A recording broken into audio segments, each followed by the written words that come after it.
Yes, reka mbashimire mwese abakunzi ba Day to Day, mbashishikariza umukino ugiye kujya ucaho kuri Day to Day uyobowe na Derek witwa Kiss or This. Nanje nzajya mbambari, stay tuned. Iyo nitwa Sobore Training urikirana umukino uca kuri YouTube channel ya Day to Day TV witwa Kiss or This. Umukino mwiza cyane uryoshye ukorwa na Derek Buri Wambere uba wabaye uploaded kuri Day to Day. Let's get it. Kiss all this. Yes, ni ask Mevin cyangwa nyite Franco. Day to Day again man.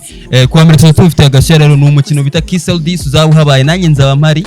Tuba turi kumwe na Derek n'abandi bastari bagiye batandukanye twisomagurira ibyana twipoye gake gake cyangwa sukanakora man. Urumva uzawuhabaye rero. Mwibutsa gukanda like, share, subscribe ku YouTube channel yacu kugira ngo tujye tukomeza tubagezaho tumeze gute tumeze neza. Wagwan. This is Derek Joe on this Day to Day man. Yeah. Domis rero ngufite umukino uzajya nyuza kuri YouTube channel Day to Day bawita Kiss or This. So ndagira ngo ukurikirane YouTube channel my friend, ni umukino urenze urimo ibyana aho kundi ibyana bimeze neza bifite nyashi ni ibintu by'ibisore bizi gusomagurana man, ni umukino live. Wowe stay tuned ubundi tugomeze tugureze ibintu bya danger. Nzandi kumwe n'abantu benshi. Franco azaba ari muramuzi kuri kamera, abari mu bicyane.